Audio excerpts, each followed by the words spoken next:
Imagine waking up to find, the U.S. has suddenly arrested another country's sitting president. Right, just out of nowhere. Exactly. Yeah. And simultaneously, they are threatening a vital ally with a 500% tariff. I mean, that's not a movie plot. Yeah. That is the reality of 2026. Welcome to the deep dive. Glad to be here for this one. Yeah, today we are looking at a prep sheet for the Bangladesh Civil Service Exam, the BCS.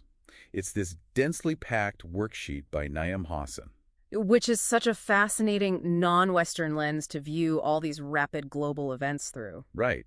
Our mission today is to help you decode this chaos, to really understand the newly rewritten rules of global power. Yeah, because when you look at these events through a civil service exam from an emerging economy, you realize the old diplomatic playbook is just completely thrown out the window. Okay, let's unpack this.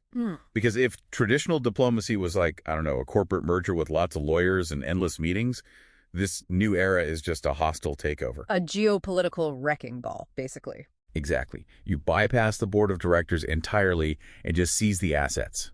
Like in August 2025, the U.S. puts a blanket 20% reciprocal tariff into effect. Right. And then comes that staggering 500% tariff threat specifically targeting India. Which is huge. Yeah. And then the absolute shocker, January 3rd, 2026, Operation Absolute Resolve. The big one. The U.S. just completely bypasses international norms and physically arrests Venezuela's Nicolas Maduro. What's fascinating here is how these specific actions dismantle the post-World War II order. Historically, the U.S. relied on soft power or UN coalition. Or economic sanctions, right? Exactly.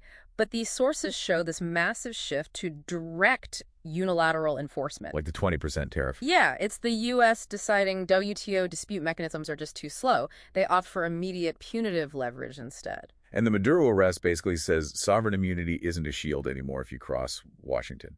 And look, we are just reporting what's in the text here, but it's a huge shift. Absolutely. But, unilateral bullying usually pushes targets together. Right. And here's where it gets really interesting, because that is exactly what we see happening with the new CRINC alliance. That's China, Russia, India, and North Korea. A very unconventional bloc. Super unconventional. Yeah. And I have to push back on the logic here, or at least ask a question. Wait, India is in the CRINC alliance? But they're also facing those 500% U.S. tariffs. Yeah, it seems contradictory. How are they playing both sides without getting crushed? Well, in political science, we talk about bandwagoning. That usually means aligning directly with a threat. But India is doing something more complex called hedging. Hedging. Okay. Right. They absorb the economic hit from the U.S. tariffs while simultaneously locking in cheap energy and regional security through Russia and that CRINC bloc. So they're surviving by dynamically diversifying their geopolitical portfolio. Exactly. And this bypass of traditional systems isn't just about military alliances. Look at the Middle East. Oh, yeah. The worksheet highlights an October 2025 Gaza ceasefire agreement. It was built on a rapid 20-point proposal. Right. They didn't wait around for a UN Security Council resolution. They just hammered it out locally. Exactly. That 20-point plan worked specifically because it sidestepped the traditional veto powers in New York. Nations realize waiting for global consensus means waiting forever.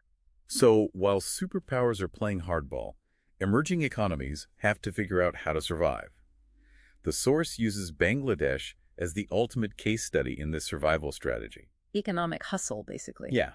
They aren't picking global fights.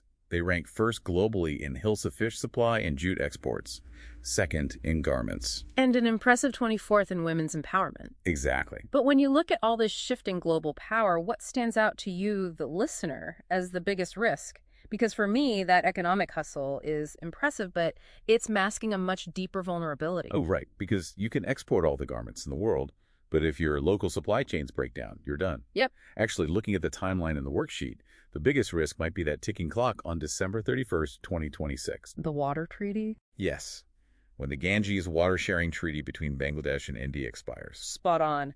That expiration proves local survival isn't just about balancing global trade. It is deeply tied to regional resource security. Wow. If your fundamental water supply is in diplomatic limbo with a newly emboldened neighbor like India who is hedging its own massive bets, your whole economic moat is incredibly fragile. So, what does this all mean?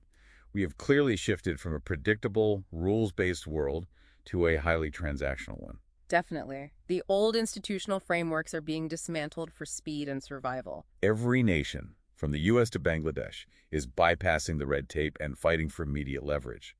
Which leaves you to ponder, with old treaties expiring and wild alliances like CRINC forming overnight, are we witnessing the permanent collapse of traditional international law? Or just the messy birth of a brand new global operating system. Something for you to think about as you watch the news this week. Catch you on the next Deep Dive.